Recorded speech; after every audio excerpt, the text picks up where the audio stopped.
Mitra Bisnis Ketua Bidang Hubungan Antar Lembaga Apindo, Sarman Simanjorang mengatakan, pengusaha berharap calon wakil presiden tahun depan dari kalangan pengusaha. Pasalnya, dari bursa calon presiden yang ada saat ini, tidak ada yang berlatar belakang pengusaha, agar pemerintah kedepannya pro bisnis untuk menggerakkan perekonomian Indonesia. Nah, setujukah Anda bila cawapres sebaiknya dari kalangan pengusaha? Silakan kita tunggu komentar Anda di 6339160. WhatsApp call 08169249924.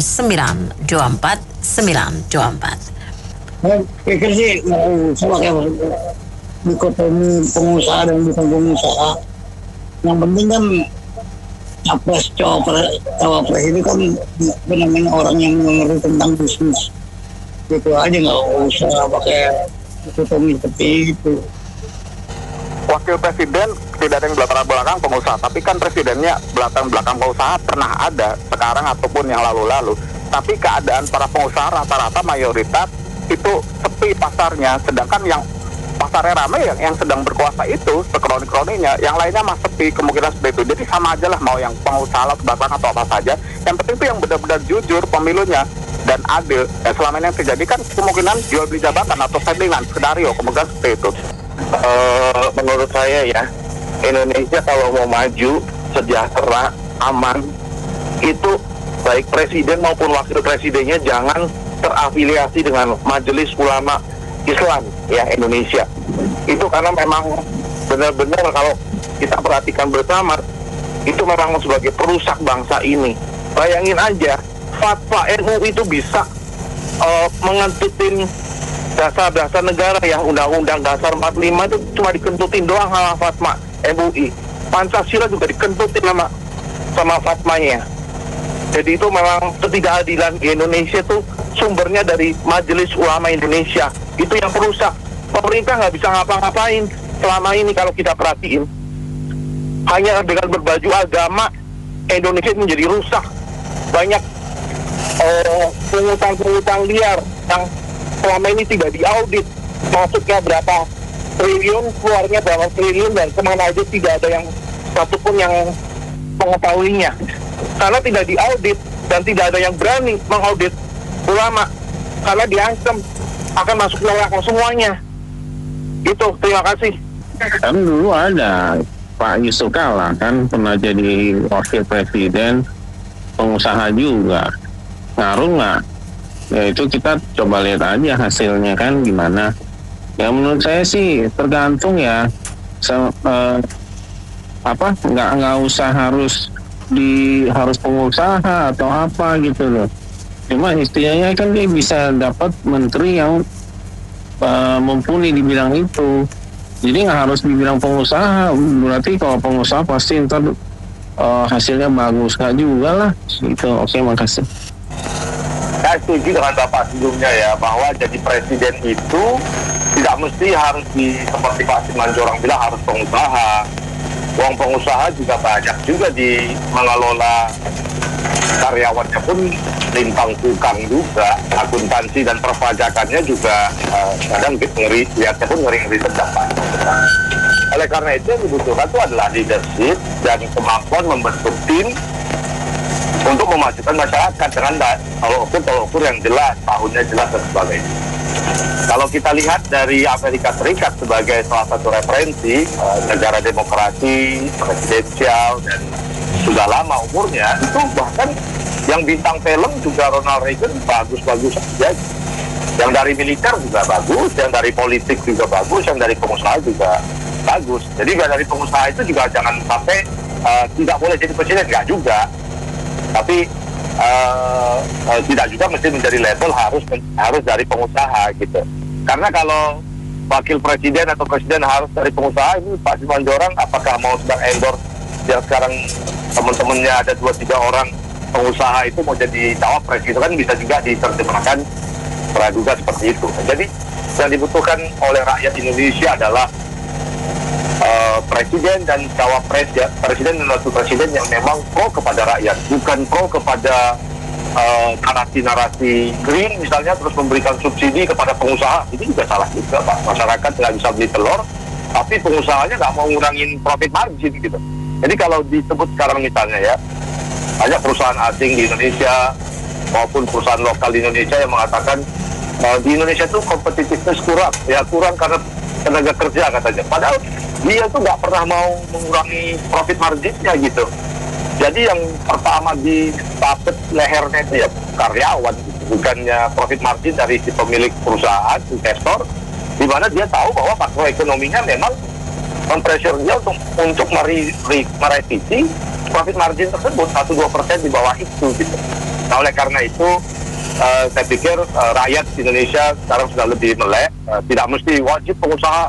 Emang kalau dia jadi presiden, si pengusaha ini dia bagi-bagi hartanya dia. Enggak Pak, puji-puji hartanya juga. Terima kasih.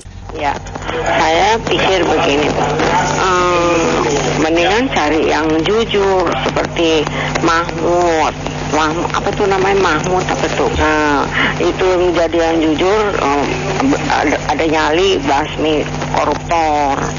Begitu, jadi dia kan orangnya lebih jujur. Ke satu begitu Pak. Sekarang kalau cari pengusaha, dia mah mikirin usaha sendiri. Udah begitu, kalau kayak duitnya banyak juga koruptor masih banyak, gimana? Betul nggak Pak? Kalau saya sih pikir Mahmud MD tuh bisa berani itu. Jadi paling penting koruptornya lah sekarang. Kalau duitnya banyak tapi koruptornya terus tuh kapan kaya? Gitu doang. Ya ini sebenarnya sih ini pendapat saya aja sih. Jadi kalau misalkan kita ngomong pasar bilang pengusaha sih sebenarnya kalau ngomong secara fair ya memang pejabat kita semua juga pengusaha semua sebetulnya ya. Ya jadi sebenarnya kalau kita ngomong apakah Wapres itu sebagai pengusaha, saya rasa sih enggak juga sih, karena kalau pejabat kita dibilang pejabat kita ya semuanya sebenarnya dia pengusaha juga. Pak Erick Thohir juga pengusaha, Pak JK juga pengusaha dulu, dan pada waktu Pak JK jadi Wapres ya kita udah lihat hasilnya ya Ponowa ya makin merajai bagian timur lah gitu kalau kita ngomong. Jadi kalau saya lebih setuju ya kalau Pak ekonom sebagai penasihat ya saya lebih setuju kalau memang jadi wapres gitu. Tapi kalau dibilang apakah pengusaha pejabat kita semua udah pengusaha level Rafael aja juga PT-nya di mana-mana. Jadi tendensinya mungkin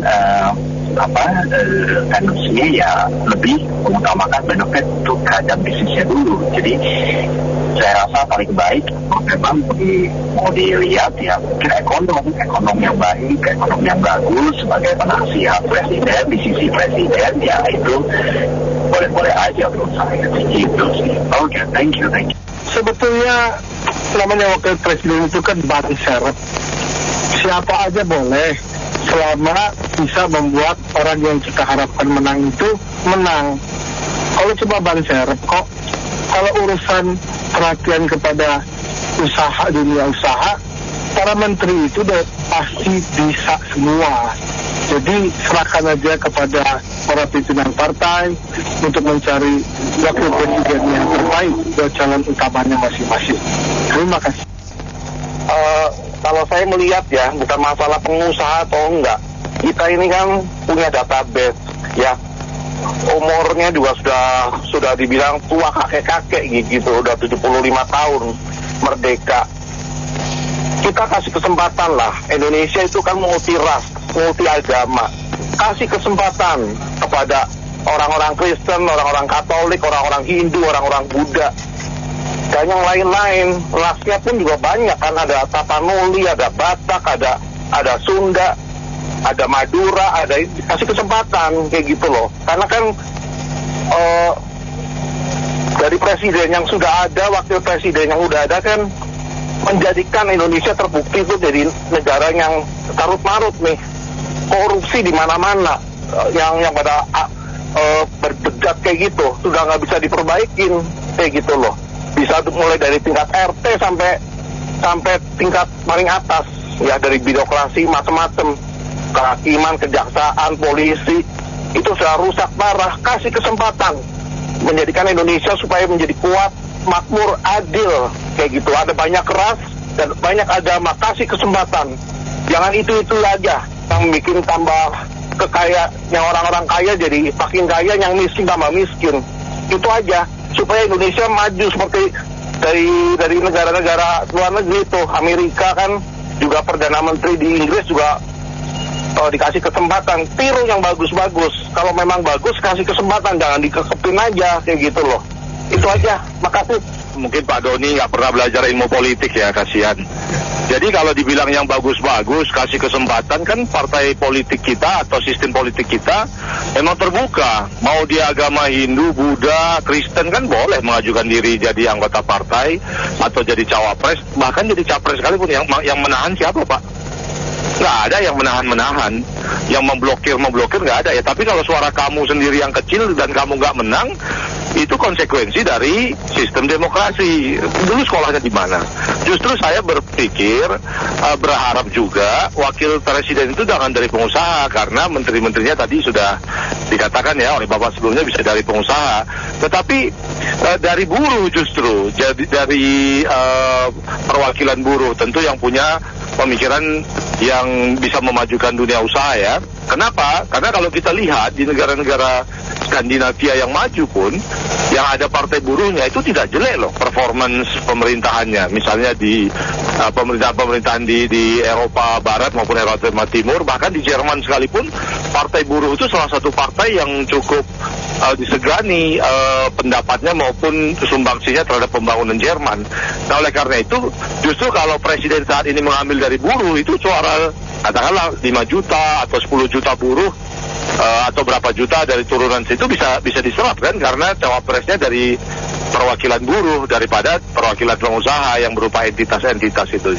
Jadi saya pikir kalau bisa cawapres kita tuh dari partai buruh gitu, atau wakili buruh lah. Terima kasih.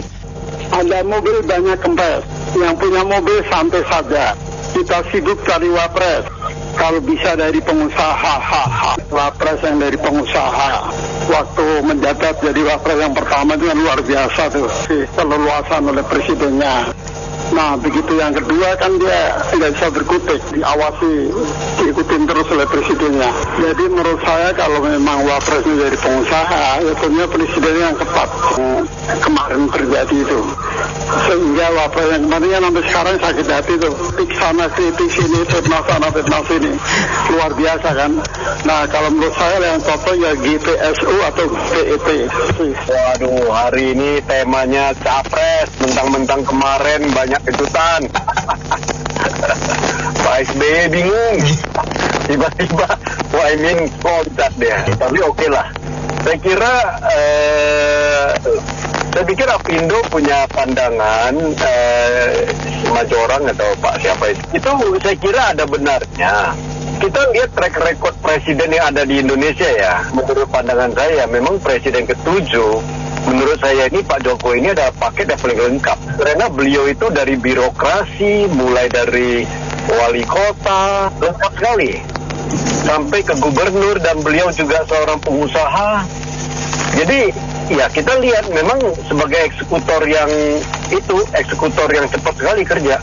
Kalau kita mau jujur, di tangan beliau itu begitu banyak yang tadinya hanya rencana, aturan udah ada, tetapi eksekusinya nggak ada. Tapi di tangan beliau itu termasuk dari Jakarta juga berani eksekusi. Dan ini nggak ada yang bisa membantah. Saya pikir itu memang harus ada jiwa sebagai entrepreneur memimpin negara ini, tetapi tentu harus ada latar belakang birokrasi. Nah, kalau kita lihat sekarang, 3 calon ini, Pak Ganjar bukan dari latar belakang entrepreneur.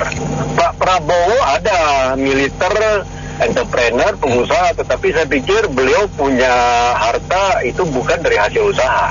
Mungkin itu dari sebelumnya. Lantas kalau Pak Anies nggak ada jiwa entrepreneur, kan jiwa birokrasi juga baru sekali gubernur. Kalau kita lihat cawapres yang digadang-gadangkan selama ini mungkin Pak Erik ada, tetapi beliau latar belakang birokrasinya baru menteri. Ya kan, kita lihat oke lah, kita ulas satu persatu. Tetapi saya ingin mengatakan, sebenarnya saya sangat kagum tuh DKI dipimpin oleh Pak Jokowi sama Pak Basuki Ahok. Ini dua-duanya punya latar belakang birokrasi yang lengkap, dua-duanya ada jiwa entrepreneur, dua-duanya kerjasamanya begitu bagus. Sebenarnya saya bermimpi Indonesia kelak ada seperti ini. Iya, mudah-mudahan Indonesia akan dibawa semakin maju, walaupun ya ada juga orang yang pesimis, tapi kita yakinlah Indonesia akan lebih baik lah. Tentu untuk ekonomi masyarakat bawah yang semakin baik, ya kita kan bukan negara sosialis ya. Memang harus ada ekonomi yang atas yang menarik, dan pemimpin itulah yang berkeadilan yang bisa merealisasikannya. Ya, saya sangat setuju wakil presiden dari latar belakang pendidikan pengusaha, karena dia bisa memajukan Indonesia dan menggalakkan semua proyek-proyek semakin Indonesia semakin maju, semakin jaya, dan semakin banyak orang pintar. Pengusaha itu memiliki latar belakang yang sangat baik, pintar, dan berjiwa entrepreneur ya, bisnismen. Nah, itu kita bisa maju. Jadi kita cari pemimpin kan nggak bisa asal pengusaha baik. Pengusaha yang baik ya banyak. Pengusaha yang kurang nasionalis juga kan banyak. Banyak juga pengusaha bisnisnya di Indonesia. Badan usahanya izinnya dari Singapura kan. Yang dapat wajib pajak siapa? Wajib pajak badan itu kan Singapura kan, bukan Indonesia. Banyak juga pengusaha seperti itu. Pemimpin harus hati-hati, kita cari kultur lah kayak gitu.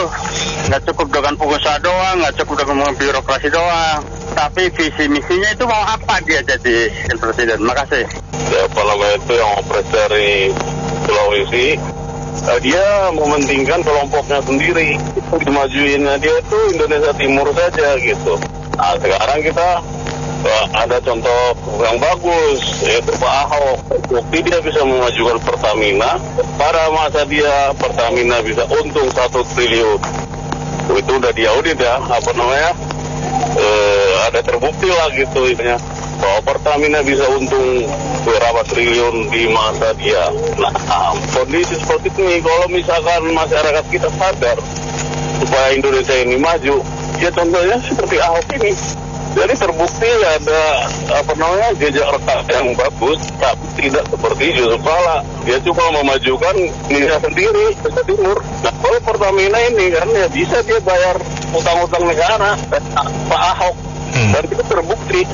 Nah, kalau misalkan yang lainnya setuju seperti Ahok, ya itu saya setuju Ahok jadi wapres. Mengenai calon wakil presiden kalau bisa dari pengusaha, ini sih saya setuju sekali 100%. Karena ke depan keadaan ekonomi yang sekarang ini udah berjalan, ya kita bisa lihat sendiri di seluruh dunia ya, inflasinya lah, keadaan ekonominya. Nah, kita itu masih stabil lah, masih dibilang agak stabil. Jadi kalau di tahun depan ada wakil presiden dari pengusaha, itu sih hebat sekali kalau menurut saya. Jadi kalau bisa terlaksanakan dari pengusaha yang ada, pengusaha kita kan banyak yang sukses. Itu sih nothing like that lah. Ya, itu aja dulu. Terima kasih. Ya, secara ideologi, ya betul. Tapi semuanya tergantung manusianya.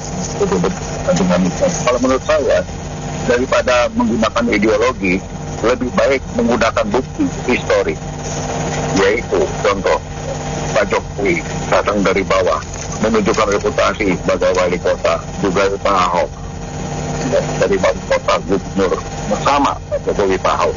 Dan selama mereka menjabat memimpin, terbukti mereka integritasnya, kejujurannya, kelurusannya, dan pandangannya sudah benar untuk bangsa Indonesia.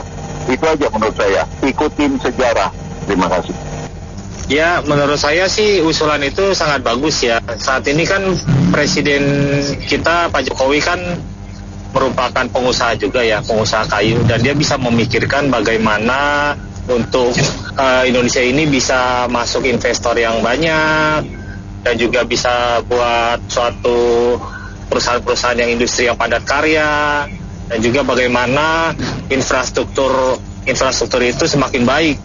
Karena kalau pengusaha itu mereka mempunyai mindsetnya ada 4 kelebihan ya dibanding dibanding dibanding dengan jika pemimpinnya itu berlatar belakang militer ya, karena kalau militer itu paling dia ahlinya hanya di bidang administrasi dan birokrasi ya, sedangkan kalau di orang yang presidennya berlatar belakang pengusaha itu mindsetnya dia pasti akan lebih banyak selain birokrasi dan administrasi, dia juga akan ahli di bidang manajemen dan juga akuntabilitasnya akan lebih tinggi. Akuntabilitas itu yaitu efisien dari segi manajerial dan juga suatu cost ya, karena itu sangat penting, di mana kita ini selalu kalah bersaing dengan negara-negara seperti Vietnam, Thailand dalam menarik investor, karena kalahnya di mana? Kalahnya itu di akuntabilitas, karena kita tidak memahami apa yang diinginkan oleh para pengusaha itu, yaitu biaya yang rendah. Itu saja, terima kasih. Terkait masalah presiden dari kalangan pengusaha, menurut saya sih ada baiknya perlu dipikirkan dan perlu diamini ya, dalam arti kata cuma masalahnya siapa yang bisa menggantikan Pak Jokowi gitu loh. Karena kan skemanya sekarang tadi kan siapa pun yang menggantikan harapannya bisa mengajukan apa yang diceritakan Pak Jokowi ya. Nah, cuman balik lagi nih, dari sekian banyak presiden yang sudah menjabat di Republik ini, dari kalangan militer, dari kalangan akademisi dan segala macam pun hasilnya nggak ada yang semenarik hasil dari Pak Jokowi gitu loh. Seperti Bapak pertama tadi bilang, secara akuntabilitasnya tahu gitu manajerialnya seperti apa, profit takingnya seperti apa kan. Dalam arti kata namanya pengusaha kan pasti tahu gitu loh kan, apa yang dibutuhkan, pasar apa yang harus dibuat gitu kan untuk kebutuhan pasar tersebut ya. Contohnya yang tadi untuk supaya negara ini berkembang, konstruksi jalan sarana diperbanyak, diperluas, yang ada kegiatan ekonomi berjalan. Nah, kalau dari sisi akademisi kan hanya secara teorikal aja yang ada gitu kan. Kalau secara militer juga paling yang dipikirkan cuma gimana cara melindungi ini gitu. Nah, sebenarnya yang benar tuh kalau dengan susunan presiden seperti sekarang gitu, dari Pak Jokowi dengan menteri-menterinya yang bergerak di bidang kayak ada Bu Sri Mulyani, ada Pak Luhut Binsar Panjaitan, ada Pak Mahfud, saya rasa sih susunannya itu udah bener gitu loh. Nah, cuma masalahnya di tahun depan akan ada seperti itu lagi nggak? Nah, itu yang jadi pertanyaan gitu loh. Ini yang sebenarnya saya sebagai rakyat juga masih abu-abu nih dengan pilihan Pak Ganjar, dengan pilihannya Pak Prabowo gitu loh. Kalau Anies mah udah ketahuan di Jakarta udah tak hancur ya gitu loh. Ya kan? Itu menurut saya sih. Jadi harapannya saya sih semoga meskipun mereka Pak Ganjar atau Pak Prabowo dari militer ataupun dari backgroundnya bukan militer juga, dari Pak Ganjar, harapannya bisa berpikir seperti Pak Jokowi gitu loh. Itu menurut saya. Ya, terima kasih. Saya sih setuju dengan Bapak barusan. Dan soalnya gini, kalau menurut saya seorang pemimpin itu harusnya memang dia tuh seorang leader ya, dia harus kuat di lapangan, di praktek. Nah, kalau pengusaha itu kuatnya di praktek, itu bukan politisi kan hanya kuat di ngomongan, di pembicaraan, menggalang massa dan sebagainya, mempengaruhi publik gitu. Tapi kalau pengusaha itu dia praktek, dia tunjukkan, dia kerjain gitu.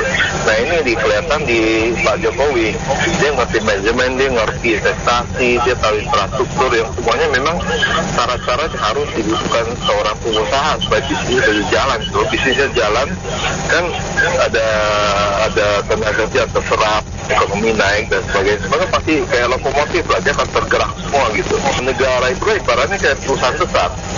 Jadi leader ini GM, nah, dia harus menggerakkan mana si duit bisa masuk, bisa buat raknya bisa jalan dan sebagai menterinya, sebagai dia punya bantunya gitu menggerakkan ini. Kalau politisi susah. Ya, mereka hanya mengamankan dirinya dan posisinya, tapi nggak ada gebrakan itu. Itu aja, terima kasih. Siapa aja calon presiden atau wakil presiden itu boleh ya, mau pengusaha, mau yang jenius kayak apa aja boleh ya. Tapi yang penting loyangnya tuh nggak korupsi dah. Terus penegakan hukum mesti jelas, dan juga harus bisa jaga Pancasila dan Bhinneka Tunggal Ika gitu. Dan juga jaga kestabilitas politik ekonomi. Kalau politik sosialnya bisa tenang, ekonomi bisa maju. walaupun bukan pengusaha, yang penting politik sama sosialnya tuh bisa tenang dah. Kalau misalnya dikit-dikit demo atau ada kerusuhan atau macam-macam, ya mana ada pengusaha dari asing atau lokal mau nanam modal di sini. Yang penting tuh kalau menurut saya sih kayak zaman Orde Baru ya, itu kadang-kadang pemerintah tuh mesti tegas ya, sama kelompok-kelompok yang bikin kacau tuh mesti tegas. Kalau nggak tegas nanti Indonesia nggak bisa maju-maju, stagnan aja terus begini. Itu aja deh Bu, makasih. Terima kasih kembali Pak Tommy atas opininya. Pak Wahyu, selamat pagi. Pagi. Silakan. Ya, kalau pengusaha itu bonusnya, tapi basicnya dia harus jujur antara panggung belakang dan panggung depan sama. Kerja orangnya nggak cuma di atas, di belakang meja, kerja ke lapangan, melek untuk diri dan punya network yang luas. Terima kasih. Semua bagian juga semua boleh jadi presiden, yang penting kompeten dan benar-benar jujur, lempeng hatinya. Pengusaha juga kalau hatinya nggak lempeng, dia buka proyek buat dia aja banyak itu kan, pejabat-pejabat juga. Yang penting hatinya, misinya, visinya tuh benar, bukan untuk uang, bukan untuk korupsi, kolusi, nepotisme, bukan itu, tapi untuk bangsa negara, kemajuan bangsa negara. Itu sih Ibu yang penting. Kan banyak kan menteri-menterinya juga, ada menteri perdagangan, menteri apa, yang penting menterinya juga kompeten, yang lurus juga. Negara ini pasti maju, kita makmur Bu. Terima kasih. Kalau menurut saya yang mengusung pres dan cawapres itu kan dari partai. Dalam partai itu isinya ya pengusaha. Karena di Indonesia ini kan capres dan cawapres itu di bawah partai. Yeah. Jadi mau dari pengusaha atau dari apa ya sama aja. Seperti ini juga. Yang bagus sih memang seperti kayak presiden yang sekarang dari bawah. Jadi dia tahu apa yang harus dilakukan. Menurut saya kalau dari pengusaha, sebenarnya pengusaha sudah banyak di dalam masing-masing. Dia memang harus ada dari wakil dari pengusaha. Kalau orang politik itu ataupun TNI, Polri itu mereka nggak ngerti bisnis. Kalau menggerakin perekonomian tuh at least wakilnya itu orang usaha. Udah paling benar Pak Erick Thohir lah, udah mau gabung sama Ganjar boleh, mau join sama Pak Prabowo juga boleh. Erick Thohir kan track recordnya bagus, kerja apa aja sukses. Inter Milan yang dibeli jual bisa untung banyak, mana ada orang Indonesia sepinter dia. Ya gitu aja, makasih. Kalau saya sih sangat setuju ya, wakil presiden orang yang jago ekonominya, bisa jago dagang. Tapi presidennya kalau saya punya pilihan, itu pilihan pribadi saya, harus orang punya backing dong, punya senjata. Ya Prabowo lah. Jadi dia tuh bisa sikat dengan macam-macam seperti ya teroris, orang agama, segala fanatik, itu dia yang jalanin. Ekonomi yang di backup sama wakilnya. Kalau ekonomi nggak kuat, rakyat mau makan apa? Negara kacau kan, perut lapar. Itulah. Jadi saya itu sangat setuju. Wakil presiden orang mengerti itu apa ekonomi. Ya terutama ya mungkin ya sekali-sekali turunan asing lah. Kita nih asing sekarang ekonomi, tekun ekonomi kan rakyat hidup mewah semua, kaya semua hidupnya, makan juga enak. Dan terima kasih. Ya ini memang kalau polemik masalah capres-cawapres ini memang paling nge-booming banget. Cuman kita di negara ini tuh susah. Kenapa? Oke lah, memang kalau diusung menjadi di kalangan pengusaha itu cawapres mau di bidang pengusaha sih boleh-boleh aja. Tapi ya tahu sendiri di negara kita ini apa yang mainnya perang agama terus, bawa ayah, bawa apa, makanya kayak buat saya sih susah lah kalau saya bilang. Tapi ya boleh aja, ya coba-coba aja lah. Kalau misalkan rakyatnya suka atau apa ya boleh, tapi ya jangan dikaitkan sama agama. Itu aja deh, terima kasih. Ya, kita cukupkan dulu sampai di sini. Opini komentar Anda kami tampung dalam Businessman Opinion. Terima kasih dan saya Mary Agustin.